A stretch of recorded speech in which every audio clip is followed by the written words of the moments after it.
बिस्मिल्लाहिर्रहमानिर्रहीम। आज की वीडियो में राइनोप्लास्टी के बारे में बात करेंगे, यानी नाक के ऑपरेशन के बारे में।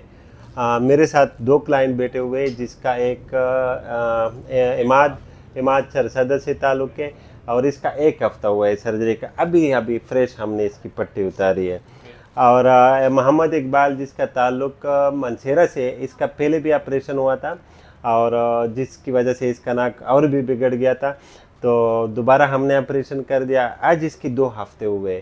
राइनोप्लास्टी के बारे में मैं आप लोगों को बता दूं कि राइनोप्लास्टी पे पिछले महीने भी हमने काफ़ी डिस्कशन किया था कि ये इस्लाम में एक जायज़ प्रोसीजर है। अक्सर लोग कहते हैं कि ये जायज़ नहीं है, तो ये इस्लाम में, इस पे मैंने मुफ्तियों से भी बात की है। और अगर आप किसी का तकलीफ़ रिलीव करते हो, उसका शेप बेटर करते हो और किसी को लाइफ अच्छा करते हो, तो इसका कोई गुनाह नहीं है। लेट से अल्लाह ने इंसान को बहुत ही खूबसूरत बनाया है, तो अल्लाह ने खूबसूरती का ये क्राइटेरिया रखा है कि सीधा आपका नाक हो, पतला हो और जिसमें सांस लेने में कोई दुश्वारी नहीं हो। तो इस वेक्टर से आपका नाक इधर उधर हो जाए, लेट से टेढ़ा है, देखो मेरा भी नाक ठीक नहीं है लेकिन मैं इसके साथ कंफर्टेबल हूँ। मेरे को जो ना सांस लेने में कोई मसला नहीं है, शेप का इशू है जिसके साथ मुझे कोई इशू नहीं है। अक्सर लोग कमेंट में पूछते भी है कि सर अपना क्यों नहीं करते हो, तो उसको मैं यही जवाब देता हूँ कि मैं अपना खुद नहीं कर सकता हूँ और मैं इसके साथ कंफर्टेबल हूँ, मुझे कोई इशू नहीं है। तो अगर आप लोग कंफर्टेबल हो, आपको सांस लेने में दुश्वारी नहीं है, तो थोड़ा ऊंच नीच ज़रूर होते हैं पाकिस्तानी नोज़ों में, यानी अक्सर या टेढ़ा होता है या थोड़ा मोटा होता है या छोटा होता है। लेकिन अगर इसका बिफोर वाला नाक में दिखाऊंगा तो आप लोग कहेंगे खुद के, यार ये ऑपरेशन करके आपने सवाब कमा लिया। अगर किसी को सांस लेने में दुश्वारी है, लेट से अब ये ताइस को सांस लेने में ऑब्स्ट्रक्शन था, तो हमने इसको रिलीव, और इसका खून भी आता था, तो इसको ये प्रॉब्लम हमने हल किया, तो ये इंसान है, इसकी लाइफ हमने अच्छी कर दिया और इसका सवाब मिलेगा हमें। ये नहीं कि इस पे गुनाह है, ना इसका गुनाह है।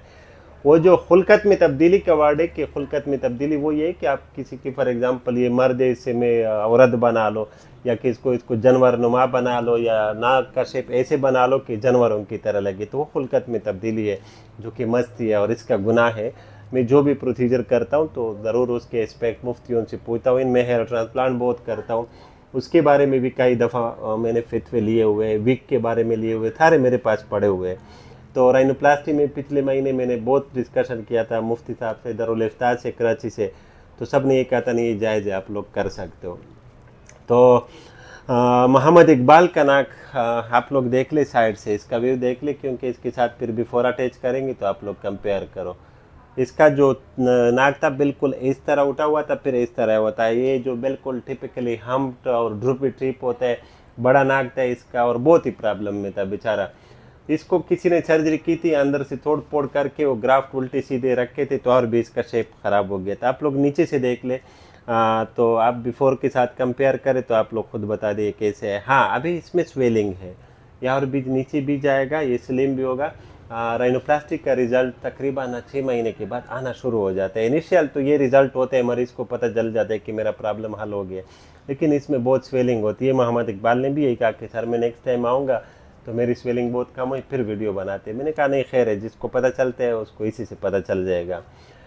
तो और दूसरी बात, राइनोप्लास्टी के बारे में आप लोग जिसको आइडिया नहीं, पहली बार ये वीडियो देख रहे हो, क्योंकि मैं हर वीडियो में एक्सप्लेन करता हूँ कि राइनोप्लास्टी एक फुल बेहोशी में ऑपरेशन है। मैं रोज़ रात को एक सर्जरी करता हूँ, इससे ज़्यादा नहीं कर सकता हूँ, और 3 से 4 घंटे का प्रोसीजर है। डिपेंड करता है कि आपका मुश्किल है, ईजी है, या पहले ऑपरेटेड है या नॉन ऑपरेटेड है। पहले ऑपरेशन नहीं हुआ है तो वो 2.5-3 घंटे में ख़त्म हो जाती है। पहले जिसकी सर्जरी हुई है, जिसमें रिप ग्राफ्ट वगैरह लगते हैं, तो वो जो है ना कम से कम 4-4.5 घंटे तक भी जा सकती है, क्योंकि ये बहुत एक डिलिकेट स्ट्रक्चर है। इसके स्किन उठाना होता है, अंदर बहुत से स्ट्रक्चर है जिसको आपने लाइन करना होता है और सीधा और पतला नाक बनाना होता है, और एयरवे इशू को भी सेटल करना है।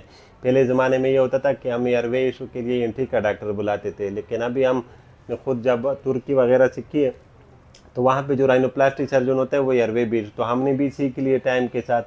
तो अभी हम जो नाक खोल देते तो एयरवे इशू भी हम खुद हल करते हैं उसमें, यानी सांस लेने में जिन लोगों को मसला होता है। राइनोप्लास्टी का साइड इफ़ेक्ट का अक्सर लोग पूछते हैं, साइड इफ़ेक्ट ये हो सकते हैं कि शायद इसको ये शक्ल अभी पसंद ना हो, कि नहीं यार मैंने तो इस तरह नहीं कहा था, आपने दूसरी शक्ल का, लेकिन इसके बहुत कम चांसेस है।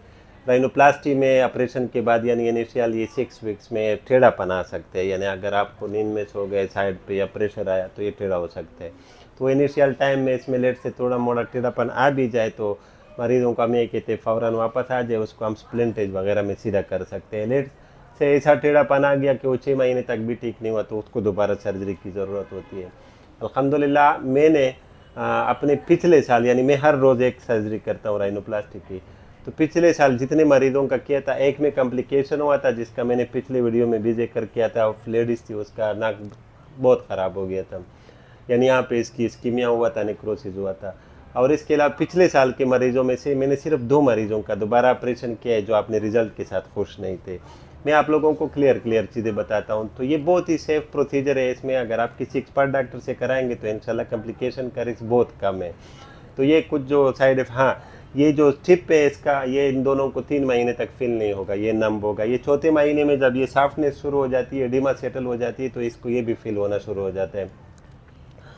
तो ये इसकी साइड इफ़ेक्ट के बारे में था। फिर प्राइस के बारे में पूछते। अभी प्रेजेंटली इस साल यानी मई 2023 में राइनोप्लास्टी का 1,80,000 से लेके वो 250 तक चार्ज करता हूँ, ताकि प्राइस वाला क्वेश्चन भी आप में कमेंट्स को मौका ना दो।